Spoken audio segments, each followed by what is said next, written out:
The women give up nail clippings and... It's another opportunity to draw attention to issues surrounding women's health at the annual meeting of the Association of Nigerian Physicians in the Americas, ANPA. Can manipulate your body against you. On the front burner is the worrisome high maternal mortality ratio in Nigeria. The leading causes of maternal death in the country are identified as obstructed labor, bleeding in pregnancy, eclampsia, sepsis, and complications of unsafe abortion. Most of them are highly avoidable and they are highly treatable. So we believe that attention, education, intervention must be focused on the system and provide us factors to reduce maternal mortality. He then shares a recipe on how to reduce the number of women lost during pregnancy and after birth. The government should focus more on the emergency responses. We must have blood. We must have blood.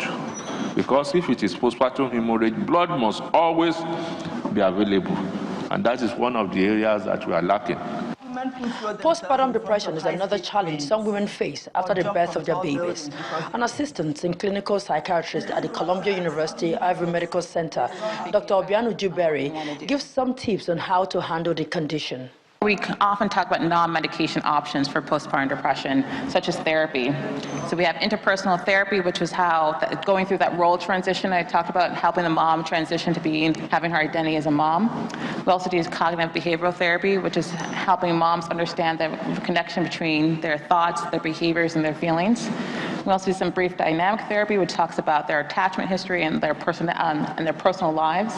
Bright light therapy, group therapy, meditation, relaxation techniques.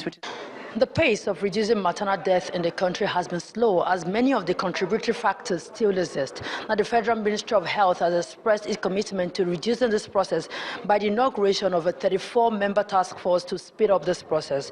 Now, the next NDHS will show if this task has been effective. From Washington, D.C., Ogochukwu also reporting for Channels Television News.